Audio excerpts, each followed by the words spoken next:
Because we can do. Oh, we're live. Here we are, live at 1 o'clock, 1:01. Welcome, everybody. Let me make me bigger. Surprise.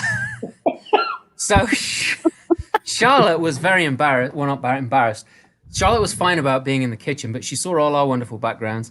So I pulled my backdrop down so that she wouldn't feel quite so. So whatever she was feeling, I'm not really sure what it was. But here we are. It is Friday with friends. Thank you very much indeed for joining our show. None of you right now, but I'm hoping that a lot of you will get the replay later on. It is a misty day here in New London, New Hampshire, and today's guests are all of these wonderful faces. Diane Macklin, who I first met this year, this January, about a million years ago in January of 2020, and we got on like a house on fire. And then Lyn Ford there, she's studying. When I see her online, I don't know if anybody else sees her, but she's always got her head down as if she's reading something. Does anybody else notice that? Or is it just me? And then Adam I met a couple of years ago at Timpanogos. I'm going clockwise around the thing. So we met at Timpanogos and I've seen some of his work and it's absolutely brilliant, and I love the guy to death. And of course, Charlotte, who is just freaking amazing. We've bumped into each other on and off over the years, and I just have. So, in fact, the main reason I went down to in December, was it December? I think it was December. In December, I went down to Philadelphia, and I was going to spend some time with Megan Hicks, and part of that reason, a huge chunk of the reason for me going down there was to sit down with Charlotte and do a Conversations with Storytellers podcast with her. And I was going to do Megan Hicks and also Ed Stivender, and I ended up only doing Ed. so, I mean, Ed was great. He was fabulous. But when I was like, I was so mad that I didn't get to do Charlotte. Didn't get to interview Charlotte. That made me a very sad man. Very sad. Here we are. But here we are. Here we all are. We're all alive. Yes. Until Lyn tells us a scary story and gives us a heart attack. No, I won't go that far. It's too early in the day. It's never too early in the day for scary stories. You know that. So we got some guests with us. We got Kristen Pedamonte, who was here last Friday. And we do have a wonderful crew. And Rachel Hedman, who's out in Utah, she's the one we got to watch our mouths with because she has the kids around. So, and Via Good, she's also happy to see us. I'm happy to see her. Oh, Mo Reynolds. She keeps following me around. I don't know what it is. She's another buddy of mine from Florida, and she's excellent. Becca Worthington. Have we met Becca? I don't know. And Jane Dorfman, everybody probably knows Jane Dorfman. Hi, See, I knew everybody would know Jane. Hi, Becca. Hi, Jane. Excuse me. My tears repeating. So what's everybody up to? Don't all talk at once. Well, right now I'm about 5'6". How about you? That's the same height my mother was, but now she's 70 and I think she's 5'3" now. She's doing that whole shrinking thing. Well, I'm 5'5". I was 172 pounds back in March, but I'm down to 150. Good for you. Do you feel better for it? 6 months. Yeah, I do. I actually do. It's, when you're on the road, you're eating a lot of hotel food, restaurant food. It's dense with salt and sugar. You're going out late after performances and eating at midnight, full meals and all that sort of thing. Yeah. So that's actually one kind of upside to not being on the road, is being able to control what I eat, how I prepare it, what I put in my body, and the quantity of it. So, yes. Yeah, been fairly thinking about that, and figured out, what has always worked for me really well in prior decades was not working for me in this decade. So I did just fiddle around until I found something that worked really consistently for me. So, yep. Yeah, I started to find that there are some foods that are not very compatible with me all of a sudden, which, And I did a few years ago, I got up to 192 pounds, which for someone who was 165 in high school was a little bit too much. And I lost about 10 pounds and I felt so good. And if I could lose another 10, I would be a very happy man. I would be a very happy man. But yes, I totally get where you're coming from. Your whole body feels better and your spirit feels better, doesn't it? Absolutely. Yeah. I mean, you're sort of literally moving through the world a lot lighter. Yeah. But if Diane lost any weight, we'd have to tie her down. She'd be like... Actually, I did lose a little bit of weight, but in a good way. Good. Adam. 5'11". You're taller than me. And I just lost a little bit of weight because I had my appendix removed. Oh, A little bit of weight. A few ounces. That's Yeah. Oh my gosh. So how was that experience? I mean, obviously you're fine because you're wearing a nice brightly colored shirt and you got a big smile on your face. But I mean, I'm sure you were right off on the bed in the hospital after the operation with a smile on your face and a fancy shirt on. I don't know. Yeah, I came out of the OR like this, actually. Yeah, straight here. It was fine, actually. I went into the ER thinking that it was going to be my appendix, and they confirmed it, and they said, we're preparing you for surgery. And that kind of thing doesn't really scare me, especially with an appendectomy. And so I was in. They took it out. I came out. Nice. Not a great story, really. No, it's not. I spent 2 weeks recovering. As stories go. Yeah. So what else is everybody up to? Well, I'm still 5'11", and I claim my half.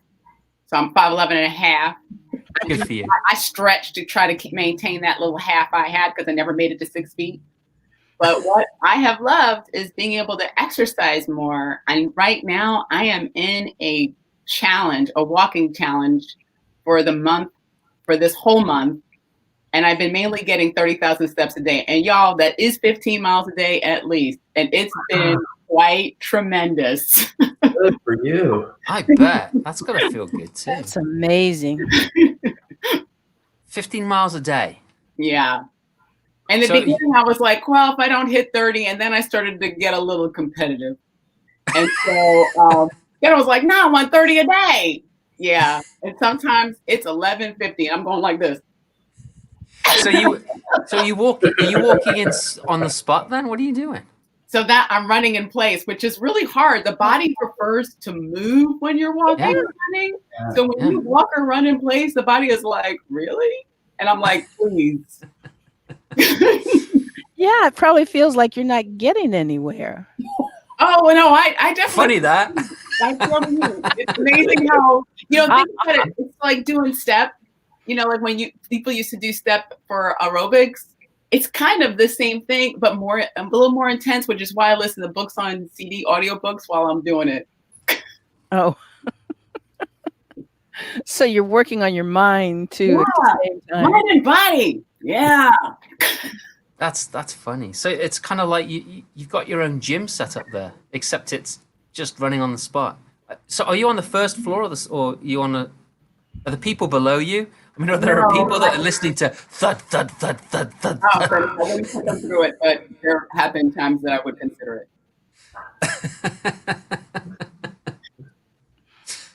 Oh, Kristen, yeah, my normal is 10,000, Kristen. Yeah. But sorry, I'm not paying. I'm paying attention to you guys instead of the comments. But here we go. There you go. Yeah, good. I was taller in the 80s when big hair was. That's true. I was looking at a picture of me, and Anyway, 50 miles. That's crazy. Yeah. Yeah, a little bit. It is crazy. Yeah, it's nice to see you here, Linda. Little competitive, yes. Yeah, that was good. That was good. Come on, I thought you guys were all friends with each other, and this would be a big old chat fest. And we're sitting here. I'm glad that people are well, because if you don't have your wellness, then you really have lost a lot. So I'm so glad to be with all my friends here. Yeah, me too. Haven't seen these folks in a little while. It's really good to see your faces, give you virtual hugs. There you go. So what would you say to Adam if you saw him face to face right now? I mean, in the flesh, in person, other than like wearing a mask to say keep away. Close, Yeah. personally. I'd say, hi, Adam. How are you? No, no. Well, I'm good. I've been doing some planting in the yard and turning the gardens over. Oh, good, good. Are you doing any canning? Yeah, actually, this weekend is applesauce weekend, so Ooh. I'll be making a lot of applesauce this weekend and canning it up. You're ahead of me then. Down in the basement waiting. Yeah, you're ahead of me then. Yeah. What So are do you you- going to can this year? Well, I want to get the applesauce done. Oh yeah. Nothing's done yet. So, Did you do any canning earlier? I used to start, like in August with some things and be done by November. Yeah. But no, not this year. My garden was a feast for the rabbits. They had their buffet. And the rabbits have gotten so plentiful with people. They're in abundance. Now we have a red-tailed hawk hunting in our neighborhood. Oh, there you go. The circle of life, right? Yeah. Yeah. So that's what Adam and I would probably talk like. Yeah. And then we'd go out to the garden. Yeah. I'm going to get something and show you. Okay. I'll be back. He's really gone. Excellent. Yeah, he's done. He had to show me something. He had to show us All right. something. So you and Adam know each other pretty well, and you obviously hang out at each other's houses every once in a while. So, does he have an orchard, or does he go out and buy his fruit? And what about you? Do He you has have a an orchard? garden. Oh, no, he has a No, I garden. don't have an orchard. No. Yeah.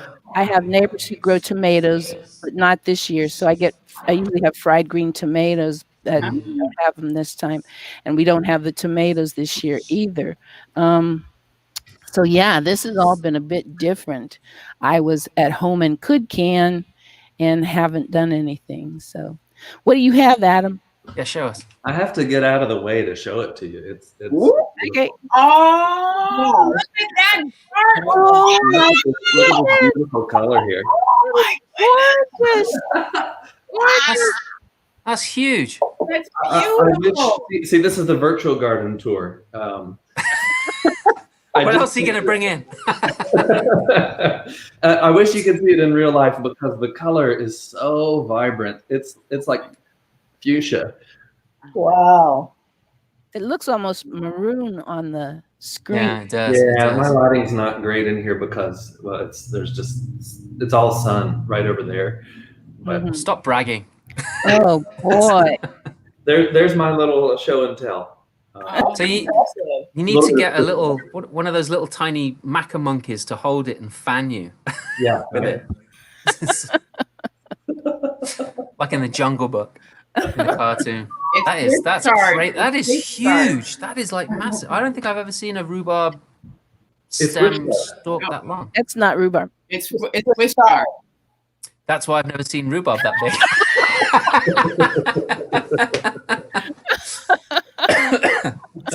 Well, that is, yeah. I haven't seen anything like that size ever, apparently.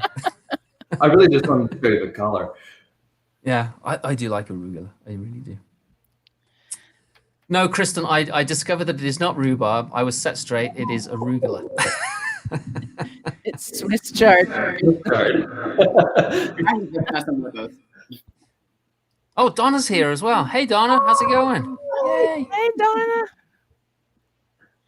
Yay. Ad. Did they actually call you that to your face? Yeah. Ad. Yeah, I grew up as Ad, like my family. you did? called me Ad when I was a little boy. And I mean, they still call me that, but That's cool. it's Yeah, well- I like it. I prefer it. Okay. Should we delete that out now? Do you want everybody to call you Ad? You can call me either. I'll respond to either one of them. Okay, see, I can't tell you what my parents would call me because Rachel Hedman's listening. Anyway, Carl Goff. Yay. So do any of you know Carl Goff?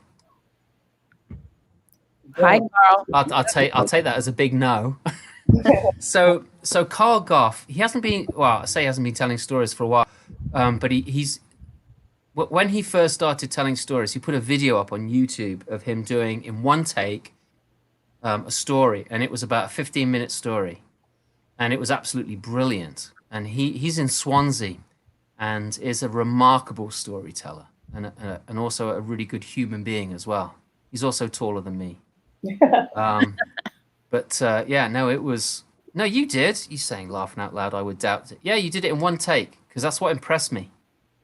And he's a superb teller. And I got to meet him when I went over to see my dad. I made sure because he's in Swansea. My dad's in Swansea, so I said, "Carl, we got to get together." And we went to the Cardiff Storyteller Circle, and Kath Little is absolutely amazing because we were all sitting in this circle. There's probably 25 people there swapping stories.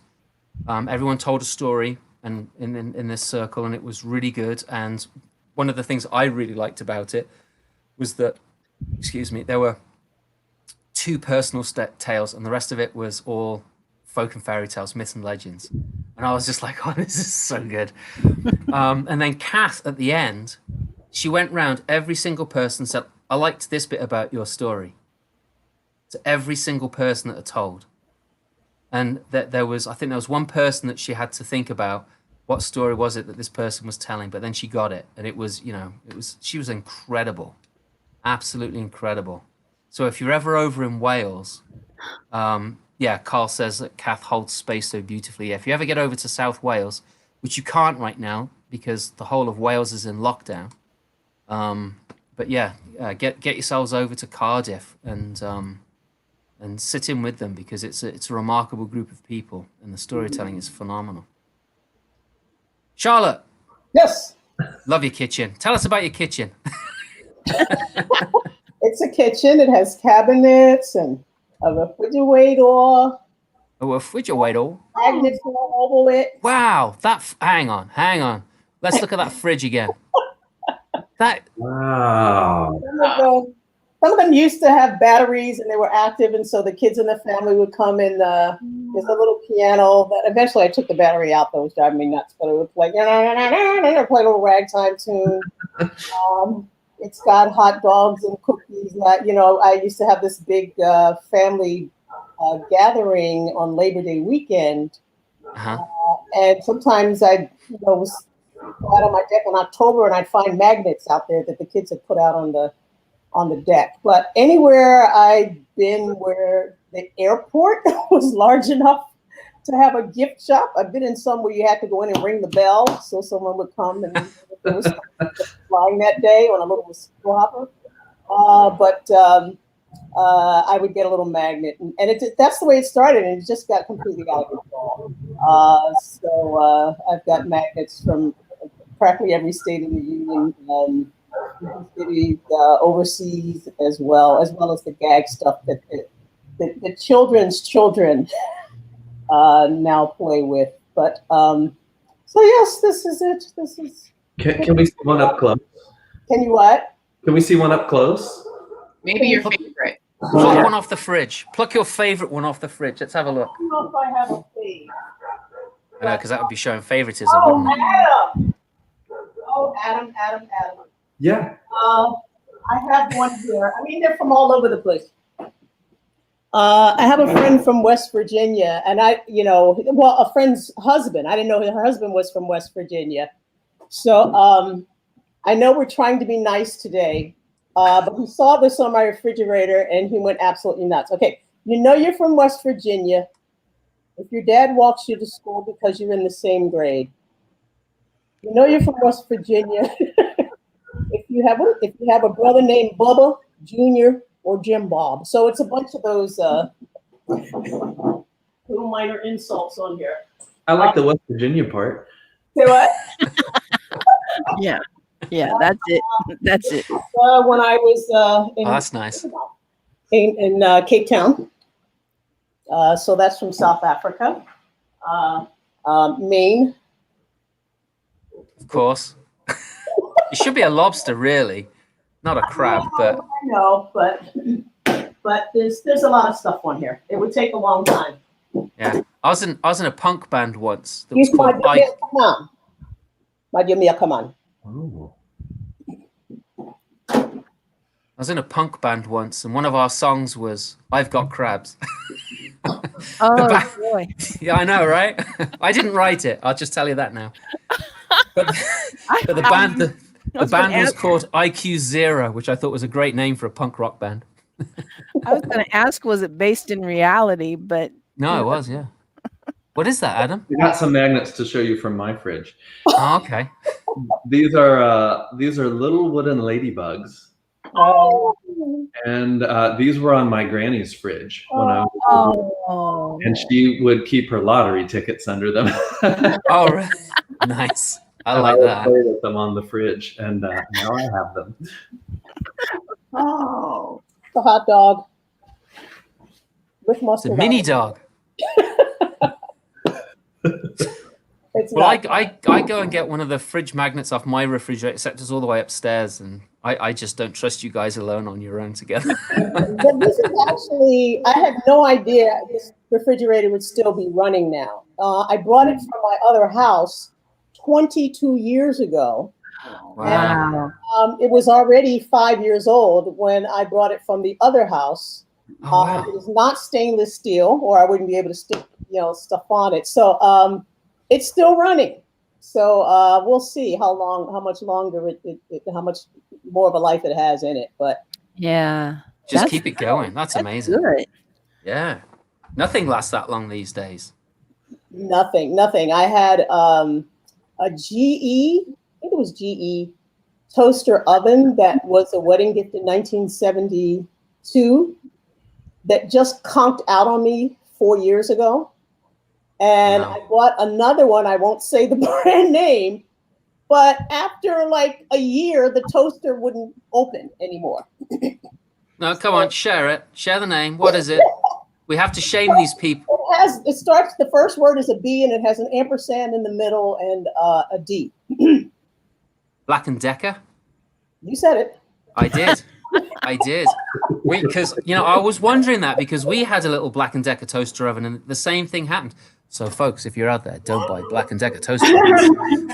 And GE doesn't make them anymore. It doesn't make toaster ovens anymore. That's lasted me forever. I think the blender was also a wedding gift in 1972. That still works really well.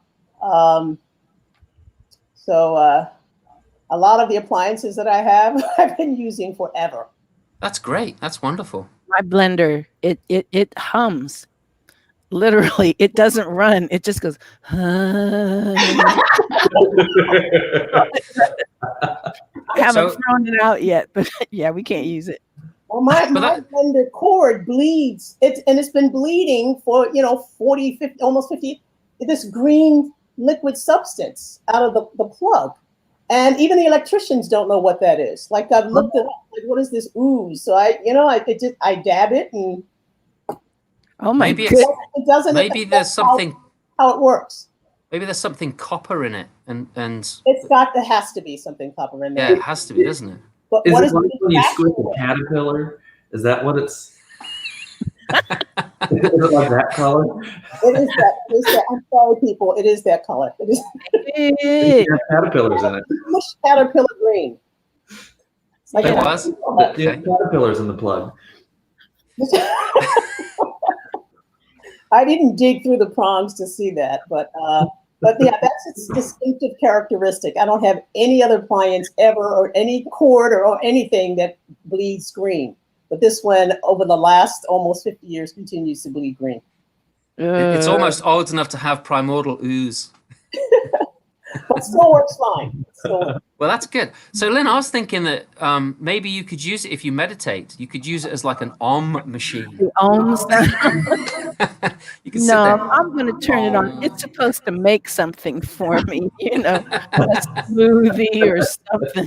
Well, maybe it could make you some peace and quiet. That's why it's unplugged, so that I have peace and quiet.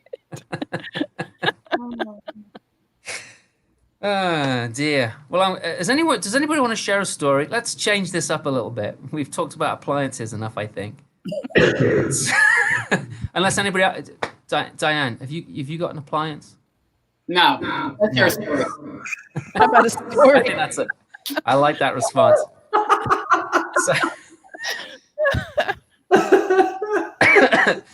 So who's got a good ghosty story that they want to share? Oh lordy, this is And the terrible. room goes silent. I know. We got a room, folks. We got a room full of storytellers here, and you would think that you would say, "Who would like to tell a story?" And it'd be me. But I think I have the politest, the most sedate group of storytellers ever. Let me tell you what, though. So when I was a boy, I heard a lot of stories growing up, and it was from all extended family. And because I was the youngest, I would just like sit back and pay attention, and listen. And so if you put me in a group of storytellers and you say, someone tell a story, I'm going to be like, let me just watch, let me listen. So go on, tell us a story.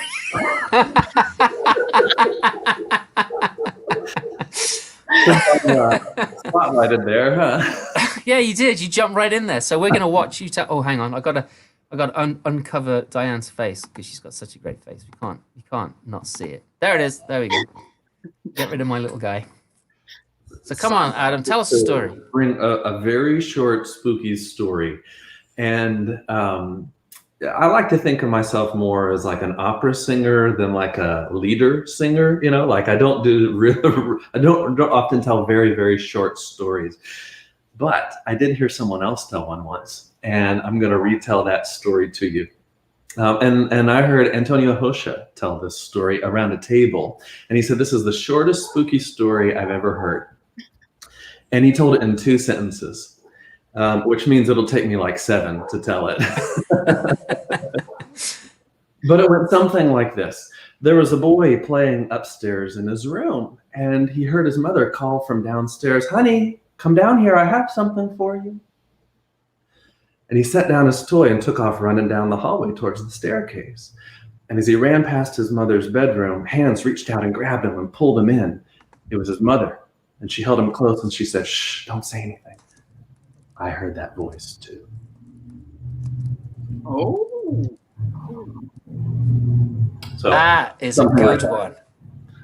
That is a really good story. I like that. Ooh, I'm not sure if he learned it from someone else, but I heard him just tell it around a table in a hotel. Those are great times. I love it when those things happen. Who's going to go next? Come on. Okay, I'm going to go. I don't want to have to go after Lyn and Charlotte. Oh, all right. Come on, Lyn. No, don't put Lyn. Oh, no. So you're going to stick my fat face up there just because she said that, huh? No, you'll put your beautiful face up there because you're I beautiful didn't say it storyteller. wasn't beautiful. It's just big and round. That's all. Let's see. I was working on some stories because I used to do a ghost tour that would end in a mausoleum here in Columbus, Ohio. And I would end up standing in the mausoleum surrounded by what's in a mausoleum. And there would be rat droppings, right? Well, other things, other people, and the crowd wasn't there yet, and there were tables set up with snacks and punch. And it was really weird to me to be in a mausoleum waiting for the live people to come when I've already got an audience in there, so to speak. And I would find myself so nervous. I would look around and I'd say, I'm sorry. I know this isn't right. I'm so sorry. And one time when I was standing in there apologizing, the rest of the people not done with another tour, as I'm saying, I'm so sorry, someone said, oh, that's all right. And I just stopped. I couldn't breathe. My whole body had tightened. My jaws had tightened, so I couldn't scream. I couldn't do anything. And I was afraid to look around. I couldn't tell which direction the voice had originated. And so I said, slowly, would you like a cookie? And the voice said, oh, I can't eat cookies. And I was ready to freak then. I was ready to run, but I couldn't get my feet to move.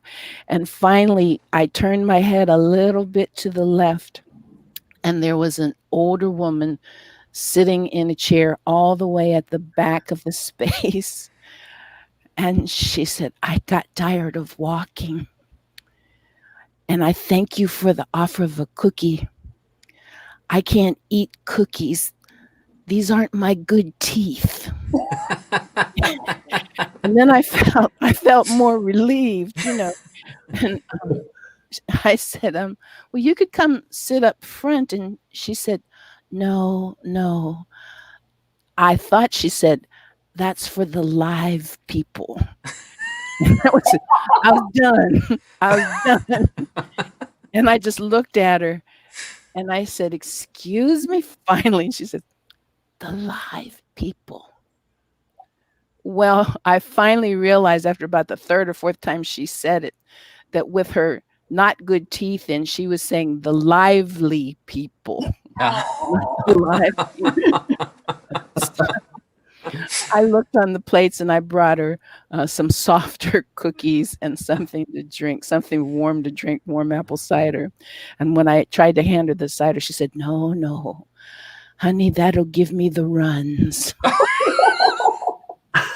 You gotta love honest people. Yeah. And I know that's not the spookiest story that I could tell, but it tightens me up just remembering that moment. Oh, I bet when it is. I share it. Yeah. Yeah. So has anybody else here had a real life spook experience? I have. Uh-oh. Tell us all about it, Diane. Well, and we're storytellers, but I'm telling you, to this day, I have never seen anything like this happen, but I'm not surprised it happened in my family. So we had gone to visit my auntie, my dad's family in the bottom of Virginia. Now, my auntie was very spicy, and we were on her carport, and it's the only time in my life that I've ever been able to sit on a carport and, you sit together. You put chairs along the side, it slopes down, and everyone sits and talks. And it was me and a bowl of fruit on a table, my mom, and then a couple of her neighbors that were in the neighborhood. And my auntie, she was kind of holding court by the door like she was a queen. But my mother and my auntie did not get along well. And they started to, at first, everything was calm. My dad went and walked away with another male friend that lived in the neighborhood because I know he didn't want to deal with all those women folk. And everything was cool for just a little bit. But then all of a sudden, she said something. My mother said something. She said something. My mother said something. And their voices started to raise. And I just sat there. I was young. I was a teenager. And I just kept looking like ping pong, going back and forth, wondering, how can we get this to settle down? When all of a sudden, a piece of fruit jumped out of that bowl. That's plastic fruit. Hit the table. Hit the ground and rolled up the carport and stopped at my auntie's foot. Now, all the women, of course, were quiet, including my auntie. And the other woman who was across from her, she said, "That's my sis. That's your husband. He's telling you better settle down, Sue. You better settle down, Sue." My uncle had passed a year before. And then one of my other aunts was sitting there. She said, "He need to leave her alone. He need to leave her alone. He gonna make her crazy." Now there's a part of me that's going, well, she's already a little spicy. And she got up and went inside and didn't say another word. Wow. Oh, that is a true thing. I've never seen plastic fruit jump out of a bowl, roll uphill. Yeah. That's cool. But it's the quickest way to get someone spicy to be quiet. It's yeah, I'll say so. I have never seen fruit just, or like even vegetables just move all on its own.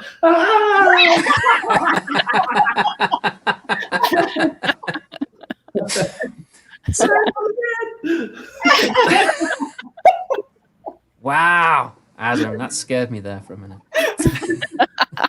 Just playing.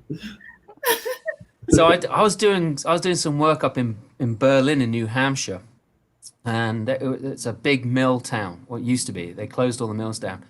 And I don't know if you remember some of the more mature people in the audience and on our panel probably remember the Brown Paper Company, and that's where it started up in Berlin, New Hampshire. And Mr. Brown still haunts the old house that used to be that some of the employees of the mill would rent if they were like almost destitute. They could stay there for a while until they got enough money to get their own place, kind of thing.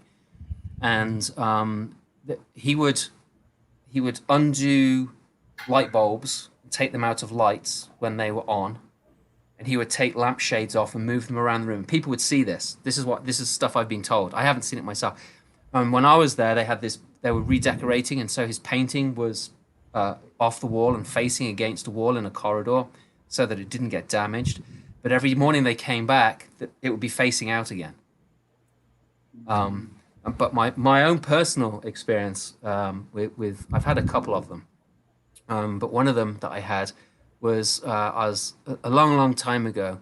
I was visiting a girlfriend living in London, and I was walking. She has a second floor flat, council flat.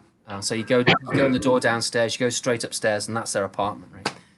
And as I'm walking up the stairs, Peg, who was my girlfriend's mother, she suddenly stopped and pushed me against the wall.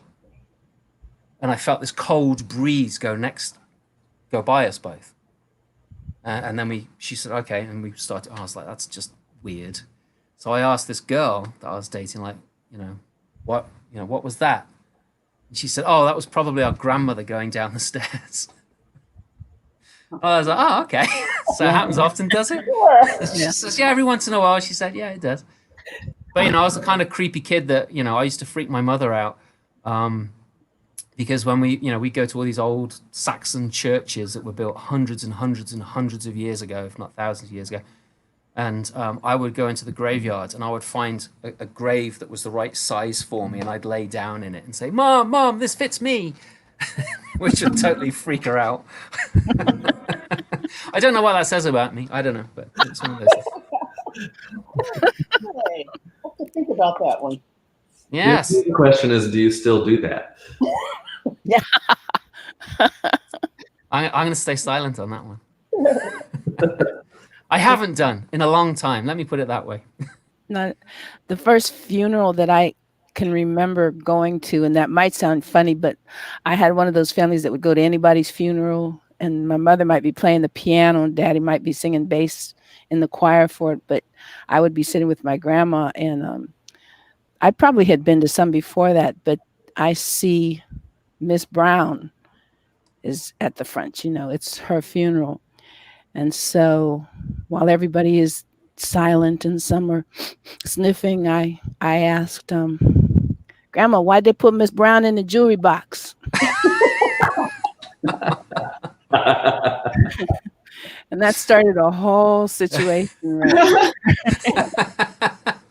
No doubt. Doubt. You're supposed to explain these things, and I thought it was a lovely jewelry box. I mean, it had nice shiny pillows and everything, but why is Miss Brown sleeping in the jewelry box? And I said it really loudly. And finally, my grandma Josephine snatched me out of the church.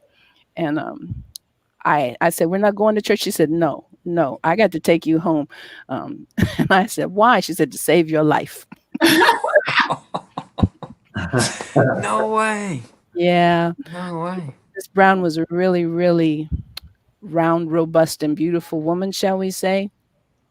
She didn't have a lot of money, and when they were dressing her for the funeral, someone could not find the appropriate undergarment, the right size, and so they went somewhere and found one that might cost a few pennies. It was pink. And underneath the white blouse, you could see this pink thing. And the minister, now you have to understand, I didn't remember all of this. This is what was given back to me by some annoyed adults later on when I asked questions and when I started telling stories. And the minister was talking about how Miss Brown had had such a rough life, and she hadn't had much comfort in her life, and I started feeling really bad. And Grandma Jo said that I had started crying. She'd brought me back into the church by that time because she didn't want to miss the funeral. And I started crying, and she's petting me and everything. And that pink undergarment was too snug. So while all this is going on, you heard a small snap and then a kind of a and that pink undergarment was sitting in a lump in the white blouse. And so, being in church, my grandma Josephine said, I looked up toward heaven and I said, thank you, God. Miss Brown's comfortable now.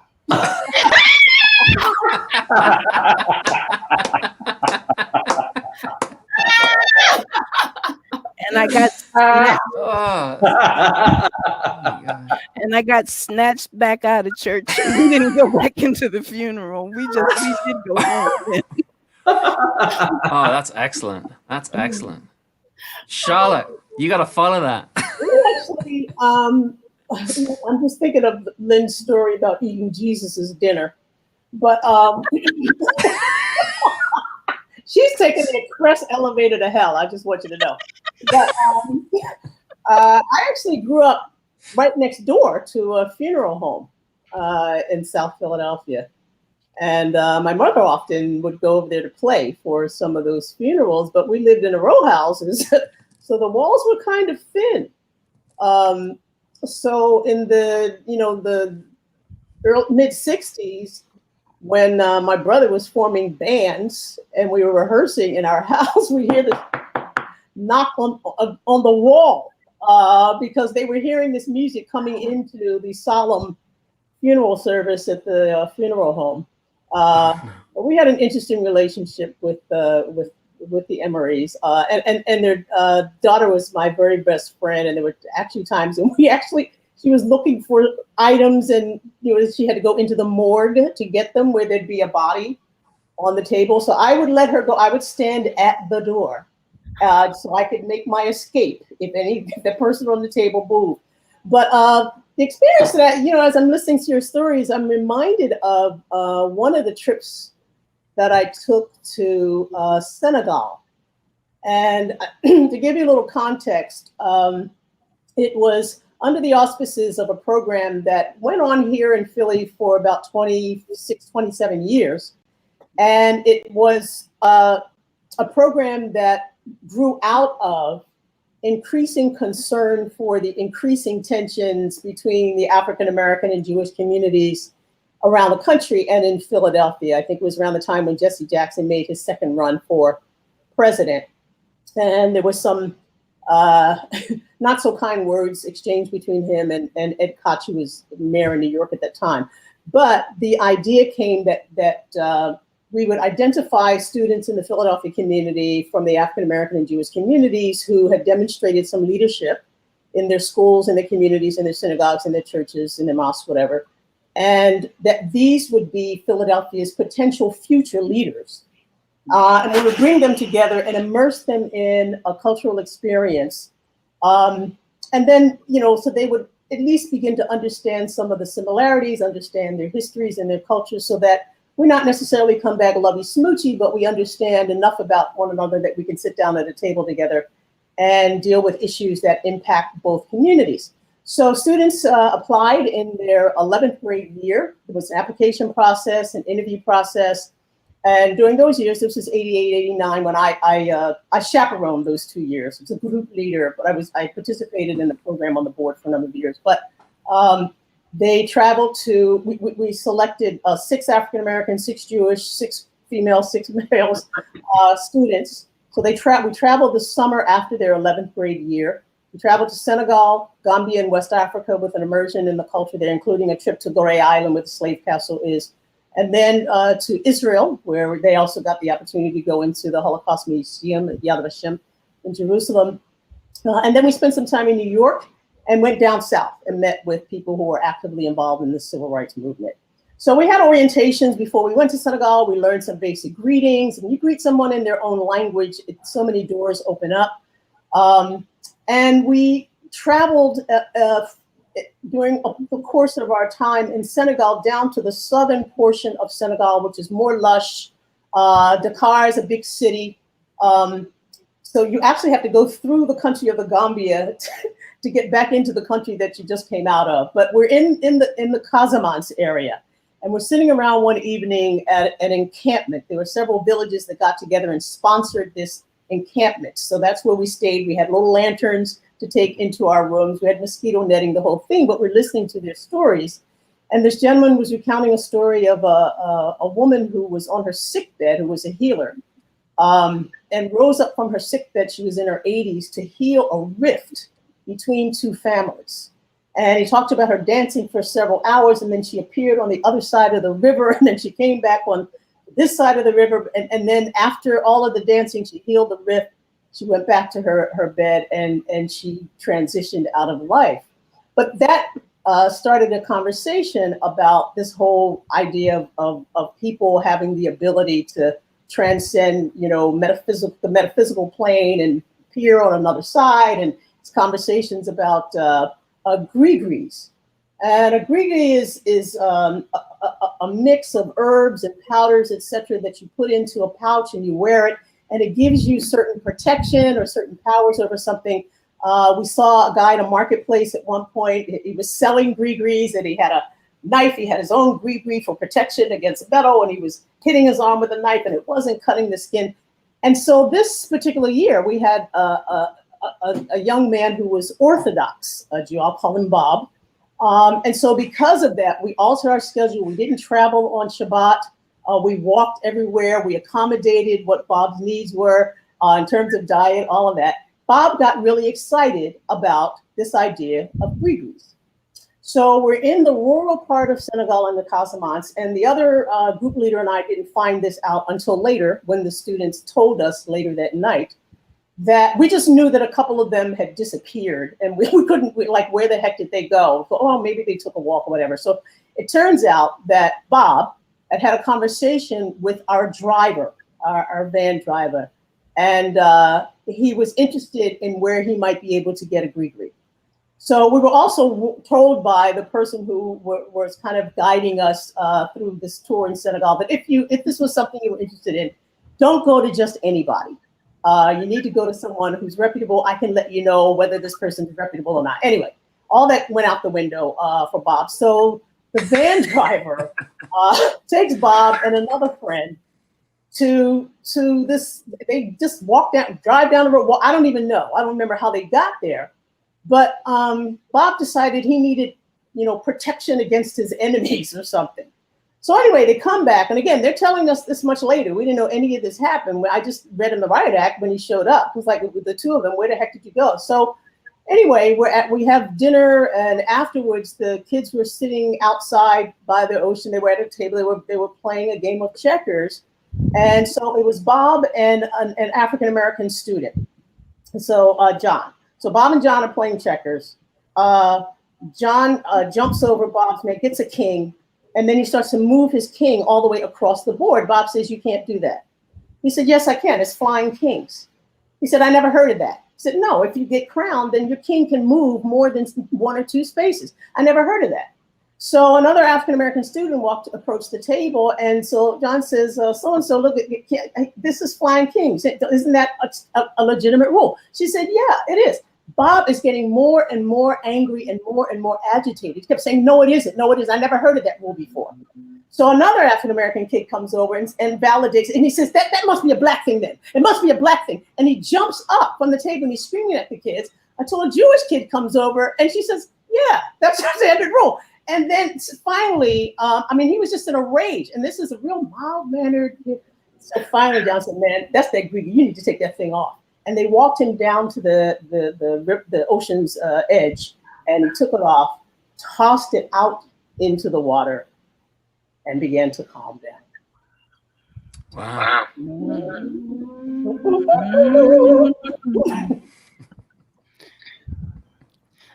Don't. Yeah. Don't be taking other people's stuff. Ooh. I like that. With them roots. Yeah, right? That's amazing. Diane, did you have something to say about that? You better be careful what you take. It's so true. It's so true. That's why don't mess with stuff you didn't know nothing about. No. Yeah. If you learn in school, well. If you learn at home, well. If you learn from that which you don't know, well. You had to learn from that which you did not know. They all learned from that. Not to mention walking off and not letting the chaperones know that you're leaving the place. You know, interestingly enough, I recently was approached about a project for Longwood Gardens. I don't know how familiar you are with that, but it's just an incredible location, just about 40 minutes south of Philadelphia. But the general idea is that there are going to be portions of the pathways that will be oral. I forget, that's not the word I'm looking for, but you'll hear some story or quotes or something as you walk. And so they had me come out, and I spent three hours walking the grounds with staff, taking a look at what kind of spoke to me or whatever. I mean, one of them was this plant that really looked prehistoric. I mean, that's the words I used, and its origin listed on the card was South African. I forget the name of this thing, but when I Googled it, it is prehistoric. It's been around since the dinosaurs were around, but it was discovered in 18 whatever. So that's where its story begins. So my question for a lot of these that have African origin is, what was its story before colonizers showed up and gave it another name? But I talked about the historical relationship that African Americans, indigenous people have had with plants. And my grandfather used to always talk about his grandmother, who he was raised by. His grandmother raised him. And if you were sick, grandma'd go out into the woods and she'd gather up the right kind of herbs and the roots and she'd bring it back and make you tea, and you drink it and you feel fine, you feel better. Or they would make a mustard plaster to put on your chest. All of that was done from plants and herbs and roots and that sort of thing. So there is a lot of history there of how plants are used, what happens when you make a potion, a tea, a liquid or whatever, and you drink it, what happens in the body when you internalize those kinds of things. So there's a lot of history there in terms of plants being seen as having medicinal usages. Mm-hmm. Yeah. I grew up in a very open family. We did, my mum, back in I was born in 64, so the 60s and 70s, she was probably in the 70s, she was into homeopathic medicines, the Bach flower remedies and all that kind of stuff. We knew people that, took a lot of these plant extracts and used them for medicine in a westernized kind of way. Yeah. So yeah, no, I'm totally I totally get that. So I want to talk about the dead body, because I had an experience with a dead body. As a professional photographer back in the day, the guy that I worked with, the guy that I worked for, he got a contract with this coffin manufacturer and also with an undertaker. And so we would photograph the coffins for both the manufacturer and also for the undertaker to put in a brochure to give to people when they were looking to, help their families move on with the people that were transitioned. And we had this one guy who was in this accident and died. He was very young. He was like in his early 20s. It was really sad. And the family couldn't afford to ship him back to Italy to have an open coffin memorial for him. And so what they wanted to do was have these photographs taken of him. And so this guy and I, we went to the shop, and there was this guy who was in this coffin, right? And we're taking photographs of it, and it's very, very. The chapel was tiny. It wasn't even a chapel. It was this room where the coffin was in, and we were trying to get a good shot from above, and we're trying to get the coffin at the right angle so that it looked nice for the family. And the coffin was on this cart which had caster wheels, and you know how sometimes caster wheels kind of do that jolt. Well, one of those caster wheels did it. And this body that was sitting in this position suddenly went like this, right? And my boss, who was up on the ladder taking the picture, he says, "Can you straighten the head out?" And I'm just like, I'm not sure if I can. Right? And he's like, "Come on, we got to get this job done. We don't want to be sitting around here all day. I don't want to come." He was like jammed up in the corner of this roof, right, in the ceiling. And he's like, "Come on!" And I hear this like chuckling behind me. And the funeral director, he came in. He says, "I think your boss wants you to do this." And he takes the head and goes in the pillow. And I was just like, "Oh my gosh, what the heck happened there?" He just like walked out of the room laughing. And Tom got the picture, but I was just like, oh, that was way too much for me. That was way too much. Yeah. Oh dear. So, has anybody else got any dead Adam's leaning forward? Do you have a dead thing story? Dead thing story? Dead thing story, yeah.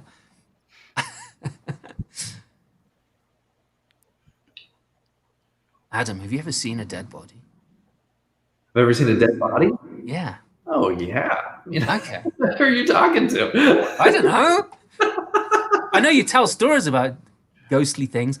Your delivery the other night was just amazing. I totally fell in love with that story that you told, and the way that you told it was just absolutely brilliant. Absolutely brilliant. Thank you. So good. So yeah, do you so you say, yes, of course, I've seen lots of dead bodies. So what? No, well, I'm just making a joke. Okay.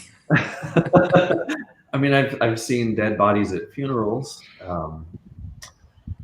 Yeah. I remember this. Well, no, I don't want to tell that story. Okay. I'm not going to make you tell anything. No, you got to tell us that. No. No, I totally get it. It's when people pass on, everyone's got their own different way of dealing with it, which I find fascinating. And some people hang around. Some people hang around. I'm all about my ancestors, but I've had a experience with an entity that decided not to leave a building. And I just gotten out of college. I was working for this nonprofit that rented out space in the rectory of a church, and the church and the rectory were attached. And I felt like they were ribbing me. The first day I was there, they're like, "Well, there's a ghost, and da da da." They were, and I was like, "All right, y'all, okay, thank you." But I was working late. The third night was the latest night I had worked. And I only had the light on where I was sitting. And I felt a presence behind me. So I looked, and the room was lit enough, but in the hallway, which there was no light on in the hallway, I saw a figure-ish.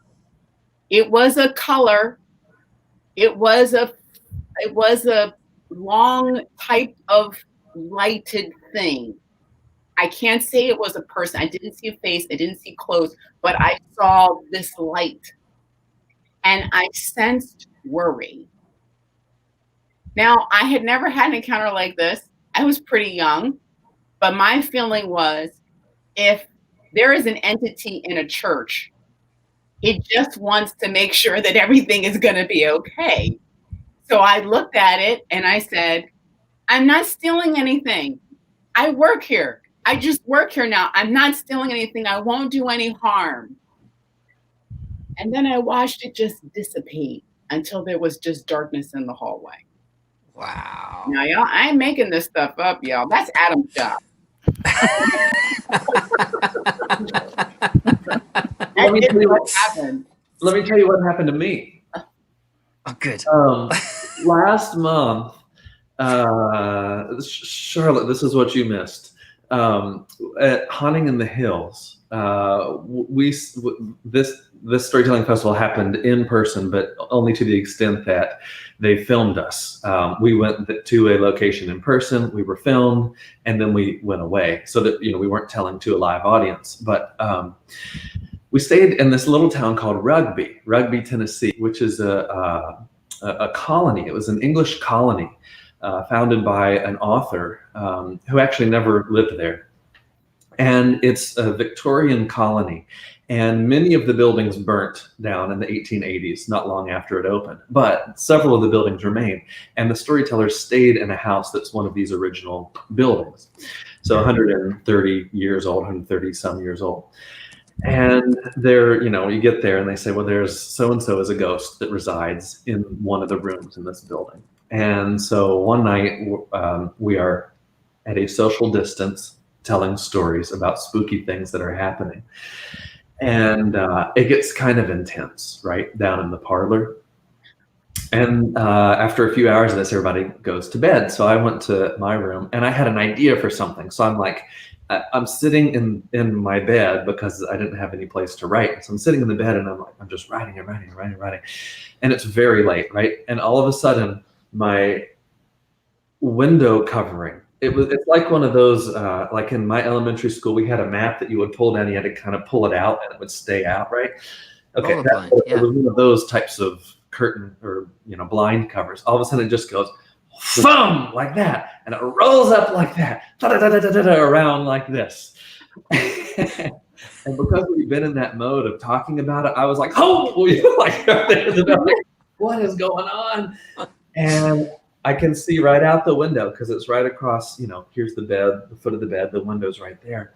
And I could see out, and then it felt like there was just like a little bit of a wind in the room, And I didn't have the fortitude that Diane did to say, I'm just doing whatever. I was just like, I'm going to keep writing my story here, and I'm not going to look around. I'm not even getting out of this bed to go pull the curtain down. It stayed up the whole night. I left the window open. And the moon shone in. So I opted not to go to the festival. I'm in that 7th decade vulnerable group. I've had compromised lungs. I had a lovely bout with pericarditis a few years ago and had 1,700 milliliters of fluid drained out of my left chest cavity. So I know what I had a little side trip to emergency in July, and that was multiple blood clots. So I know what it's like to have compromised lungs. So I wasn't willing to take the risk of an in-person, even though it was videotaped. But you need to let me know, Adam, what room number that was, which room that, in case I go next year. I'm expecting that from you. Up the stairs, at the top of the stairs on the right. Thank you. All right, I'll do that, or I'll bring a tent. I think it's number 3. So did you? I missed what you were saying there, Charlotte. Are you going to go and stay in that room? No, if I go next year. I opted not to go this year because it was the only festival that I was part of that was requiring us to still travel. Right. But I just need to know which room that is so that if they give me that key, I can turn it down. Oh, okay. All right. See, if they handed me that key, I'd be overjoyed. I'd love to be in a room like that. I love this kind of stuff. I don't know if it's weird or not, but I do. I love that kind of stuff. Kind of cool though, that you're at the Haunting Hills Festival and staying in a haunted house. Yeah. When we first moved to New Hampshire from Boston, the house that we stayed in, we were renting from this couple, and we moved in right after the lady had passed away in that house. And it was a house that was built in the 1960s. They used to own the farm that was across the street from it, and they still had some of the land. And this guy had they'd sold off a lot of the land, and there was just this house and this small piece of property left. And we rented it when we moved to New Hampshire while we were looking for a house. And the first night we moved in, we're painted apparently her husband used to use some sort of like black hair dye, because where the bed had been in the bedroom, there was this black stuff on the wall from where he would have been resting his head, presumably. So I'd scrubbed it clean, and then I started painting the wall, and Sarah was taking a shower at the time. And I heard somebody standing in the doorway, and I kind of like realized that Sarah was still in the shower because I could hear the shower going. And I turned and looked, and there was somebody there, but I didn't want to look at him. So I turned back around again, and I can't remember the woman's name, but we knew the name of the woman whose house it was. I said, "It's all right. We just just painting, we're decorating, you know, the same way as Diane, you know, we're being respectful. We're not being disrespectful to your house or anything like that. We're just, you know, cleaning it up a little bit for ourselves. I hope you're okay with that. And I carried on painting, and you know, the room dropped a little bit into temperature, but not too much. It was just like wow. Anyway, we got settled in, and our son, he wasn't quite, how old would he have been? He was 18 months old when we moved there, and he's in his crib, right? And it's middle of the night, and he's crying, and I go to get him, and we hear this thud as I'm walking towards his bedroom, right, which is just, you know, down the hall from ours. And when I get into the room, like a fraction of a second later, he's on the other side of the room, and he couldn't climb out of his crib then, right? And so I was thinking, well, maybe Mrs. whatever her name is wanted to pick up the baby and quieten the baby. She might have been walking around the room with the baby and dropped him because she realized that she wasn't alive anymore or something like that. And another thing that happened in that house, the way that it was set up, you had the living room was like here, right? And then there's kitchen was there, and there was a corridor that went down here, and there was a bathroom there, and there was another hall down there, and another bedroom down there. So you could run in circles in and out of the living room. So Aiden and I, because I was a stay-at-home dad at the time, Aiden and I used to do that. We used to chase each other, ran around in circles. And sometimes I'd jump into the bathroom door and then jump out and grab him. And it was all a lot of fun. Anyway, he's running down the corridor, and right behind him, and all of a sudden he stops, and he turns around, he comes running back to me and jumps in my arms. And I was like, "Are you okay? Is everything all right?" And I was thinking, well, maybe Mrs. whatever her name is standing there, and he's a little bit freaked out. Well, like 2 days later, we're down in Windsor, Vermont, which is just across. It's like we could walk there. We could walk from our house in Cornish, New Hampshire, to Windsor, Vermont, and it was like a 20-minute walk. And we're walking down this street, and Aiden, you know, sometimes he'd hold my hand, sometimes he'd just be skipping alongside me, and he suddenly stopped and like grabbed hold of my hand and kind of pulled me back. And I saw in front of me there was this little white-haired old lady, and I was thinking, oh wow, I wonder if she's kind of similar looking to the woman that used to live in the house, and maybe it was a ghost. Now, I'm not saying any of that, you know, was ghostly activity, but to my mind, it really was. It really was. So, I love this stuff.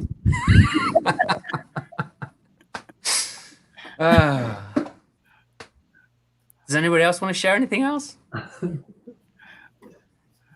haven't had any of those kinds of encounters, I must say, but it's been, you know, more than once.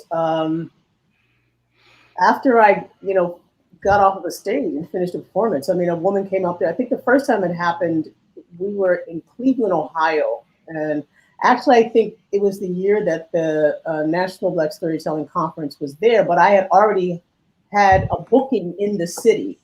And so I was, it might have been a museum or something where I was performing, but I always say that I carry my dad on one shoulder. I carry two Johns, and get the dirt out of your mind.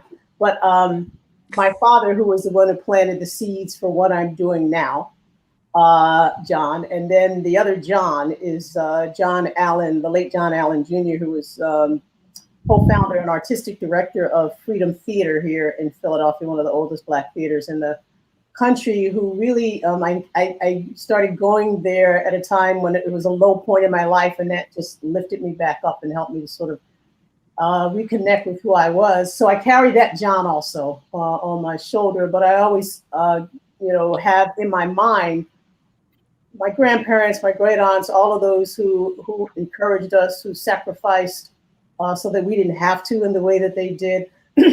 But anyway, get off the stage, and this woman just came up to me and just held me in this really tight embrace. As she approached me, she said, "It's just colors all around you. I see," and her words were, "The ancestors are all around you. I can see them all around you. I can see the color." I mean, if I look in the mirror, I don't see that. I'm looking at myself reflected here in this call, in this interview, but I don't see that. But that energy apparently is there. It's happened more than one time when someone has come up to me and just in a tight embrace, and as they approach, just said, "The ancestors are around you. I see colors all around you." That's cool. I think there are some people that see that stuff. Yeah. You know, that they do see auras. I sometimes wonder if we could train ourselves, you know, those of us who aren't as gifted, if you will, if we could train ourselves to see that kind of stuff. I mean, they say that we only use 1/3 of our brain, which is definitely true for me. But, you know, if, you know, there's got to be so much more that that we've disconnected Yeah, over the years. Some say that it is possible. People who have that gift say that it's possible for us to develop that, to nurture it, and cultivate it. But I remember once, it reminds me of that possibility or that potential was there when my husband was became principal bassoonist in the New Jersey Symphony Orchestra when he was 21 years old.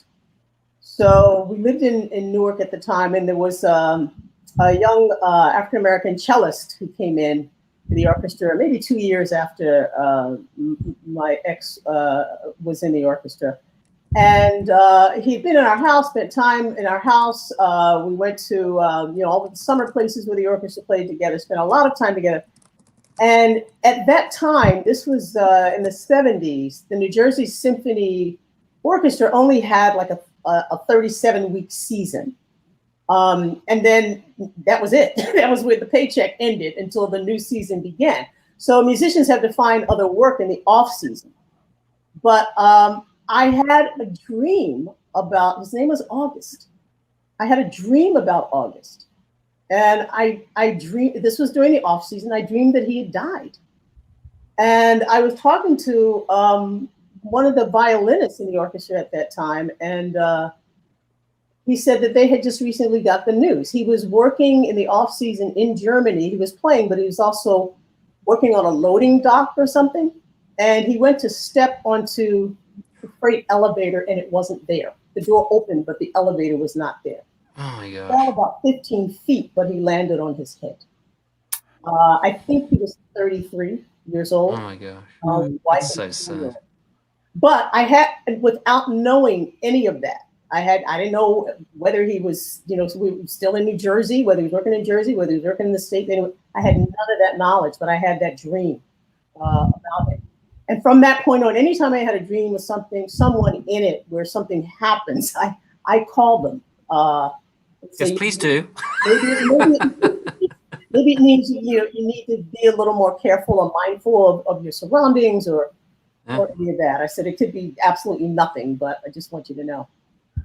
So if you're having these dreams and you have all these ancestors around you, have you ever considered doing some sort of training to work on that? That's considered being an ancestor, not yet. Well, no, I'm saying no. You have all the ancestors around you, plus you have this dream thing going on. So have you ever thought about training to see that stuff more clearly or to tap into that more? It's very infrequent that I have these dreams, but I do, when it happens, I do pay attention to them. And again, if it involves someone that I know in some really kind of stark way, then I mean, another example was a former colleague of mine when I was education director at the Children's Center at the University of Penn, and it was a dream that she was kind of in danger. One of my teachers, and when I told her that, she told me of an incident that happened in her apartment building with this older guy who kind of invaded her space, to put it mildly, and invaded her physical space. But and I said, maybe that was it, or I mean, he touched her, but maybe it means you need to be mindful, you need to be whatever it is. But right. Just so you know. But that's important. What you're saying, Charlotte, is very important. We all have a gift. It takes all of us to make the world go round. But people use that expression, "Oh, that child is an old soul." This child was just born. Ain't no old soul. But the ancestors recognize that this child they can speak through, because the ancestors cannot speak through everyone. True. Not everyone is a vessel for that. So I've always felt this about you. I do feel the ancestors channel through you. And it doesn't have to be your biological ancestors.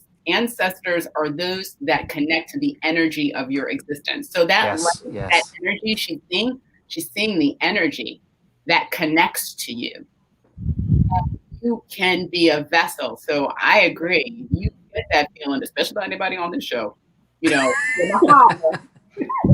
check in, because the answer's like, when my dad was getting ready to pass, the last words that he spoke were so prophetic, because he's getting close to going back to the light.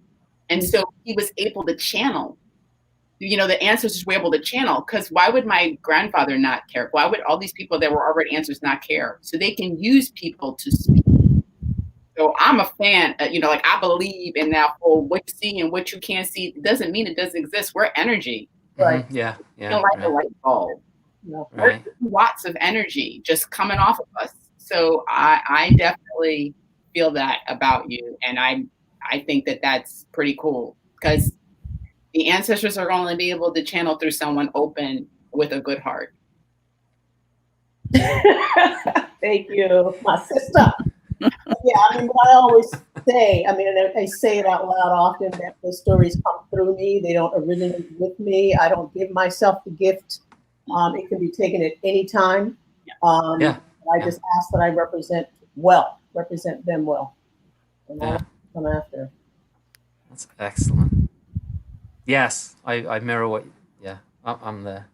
There's the camera. There it is. There it is. You gotta stop looking at the screen and look at the lens, and then you know where it is. Yeah. There it is. Yeah. Lyn, Adam, you both have been very quiet. No, just kind of listening and remembering things that happened in my childhood. I was one of those children who could tell when somebody was going to die. It's not necessarily a great thing to know, but I could look at someone and just get a feeling that they were going to go. And my mother says it started when I was 3, and my grandmother, her mother was dying, and she had throat cancer, so she talked a lot like this, and they had to separate me from her because I'm a little 3-year-old and I'm going around the house talking like this, not realizing not only is that disrespectful, but it freaking people out, what I mean? And my mother said, I told her that grandma was going to die, and within a matter of, 15, 20 minutes, she was gone. And they were saying, she's gone, and I'm saying, no, she isn't. There she is, and I'm pointing up, and I'm looking up, and freaked everybody out again. So yeah, I was that kid. And always in trouble, as Charlotte was saying, I was always in trouble in church, but I was raised in the church, and I could also see when somebody was going to be really sick, or they were sick and they didn't know about it yet. And somebody would ask, how do you know? And I would say, because she's orange inside, or something like that. Now, I don't remember exactly what I said, but it would have to do with a color. And if I could have known what the colors meant, maybe that would have been helpful to somebody. But I think the worst thing was that I could see lottery numbers at a time when playing the numbers was illegal. Oh. And so I would be sitting on the front porch. I was 4 or 5 years old, and this has all been told to me. I was 4 or 5 years old, and I'd sit on the front porch playing, and somebody would come by and say, Lenny, give me some numbers. And I go, okay. And I'd just say some numbers, and they'd win. So the word had gotten around that this little kid could tell you the numbers for an illegal lottery system. And they're winning. And finally, I just got fed up with it. I didn't know why they wanted numbers, but I got tired of it. So I started lying. And I'd say, okay. And I just make up some numbers. And they were saying, oh, she's lost it. She's lost it. And I'd only heard she's lost it, meaning you've lost your mind. And so I'd get angry with that too. And I did not lose it. I know right where it is. It's right up there. It's right up there. I don't know what I'm talking about. They don't know what I'm talking about. But I think that was the most negative aspect. And after a while, you don't use it, you lose it. But Yeah. I didn't want people coming around, all grown-ups, all asking me to say some numbers. It just didn't make sense to me. You would have been the kid that I would have been hanging out with at school. Uh-oh. Yeah, I don't know if anybody ever saw the stories a few years ago, perhaps. We got some news coverage of this little kid who was recounting memories of an experience that he could not possibly have had as a pilot, right? Yes, I remember that. Yeah. And he would come with details. I think his plane was shot down. And, and after a certain point, I don't know how old he was when finally, he lost that ability, but it started when he was maybe 3, like a toddler, like 2 or 3 years old. And I think at the time he might have been 5 or 6, and he was recounting the details of this event. It was a pilot, so. I remember that, and my mother says, well, I know I was 3 when her mother died, but that's when things seemed to start. And I thought she was at her own funeral too. Everybody, my mom says, everyone was looking at the grave site, and prayers are going on, and people are still singing and talking, and I'm looking over toward a stand of trees. And someone said, "Don't you want to say goodbye to your grandma?" And I said, "No, because there she is." And she was over in the tree. As far as I was concerned, she was over in the trees. The jewelry box thing it had no importance to me. I never said jewelry box then. That was before Miss Brown's funeral. But I didn't know what was going on. They're standing over there looking at dirt, and I'm looking at my grandma. She's over in the stand of trees. That's so cool. That's neat. I'm glad you had that experience, even if you can't remember it firsthand. Do you remember, Lyn, though, like what your concept of death was, if you were still able to see their spirit or their presence after they had died?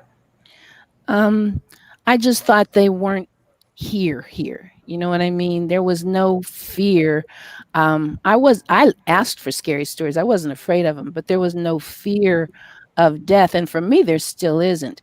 It was like physically they weren't here, but I knew they were still here, and I tell children who are talking about death, we still carry their stories in our heads and our hearts. And as long as we carry that, they're still with us. But the reality for me is as Charlotte said, it's a transition. Mm-hmm. But it's not an ending. So, and that's the way I was raised. And my great grandma had said, as far as scary stuff, dead folks don't bother you much. It's the living folks you need to worry about. So. I was going to ask you to say that. Oh, you told me that on the podcast, and I was like, I gotta. If you don't say it, I'm gonna make you say it. I'll ask you to say it. Yeah, it's true. It's true. It's not the dead folks you have to worry about. I told my daughter that the other day after you shared that with me. She gets freaked out by dead things, or the potential of dead things. She doesn't want to live in an old house, which I love old houses because of the character of it. She's just like, no. Yeah. Dead things are in the walls. I was like, yes, I know. Oh, yay. Yes. Oh, that's real helpful to her. Well, my kids were little, and I didn't want them to be afraid of death either. It's a natural part of existence. And so we're riding along in somebody's car, not Bruce driving, I can't remember, but I had this thing where I would tell him, because my daughter thought that cemeteries were cities. You have those little things, and you have houses, you have stones. They were cities. So, and she had asked, "Can I say hello to the dead people?" And I said, "Sure." So we're riding down the road with, I think it was the Sunday school superintendent, and not thinking that Bruce isn't driving the car, I go, say hello to the dead people. And all my kids go, hi. Woman didn't speak to me anymore. Oh my gosh, that's priceless. I remember who it was. Yeah, she stopped speaking. Adam, that was a great question that you asked then about the transition. And that was a really I'm good question. curious. Thanks for asking that. Oh, that's a good Sure. one. Yeah. Well, it's 2:26. We've been going at this pretty hard, and I know that you guys have got other things to. I'm assuming that you guys have got other things to do. I hope you've got other things to do. I will also want to respect the viewers that we have, and will have when they watch it on replay. So I thank you very much indeed for being here, ladies and gentlemen. I think I think there's a few of us here that could keep talking about this for the rest of the day, sharing things like this. So thanks. Oh, sorry, Lyn. Let me put myself up there. Then you're not so. Yeah, thank you. You're welcome. You're welcome. So I forget that I got control over this sometimes. So thank you everyone for being here, and thank you to my guests, going from top to bottom, and that's the only order it's going to be. We got Lyn Ford, we got Diane Macklin, we got Adam Booth, and Blake Alston. Charlotte Alston Blake. I always get it the wrong way around. Blake Alston. Blake Alston. Blake Alston. All right. Thank you. All right. So thanks to Charlotte as well. Thanks for being here, everyone. Until next Friday, be safe, wear a mask, and don't scare the children too much. Thanks for being here. Bye.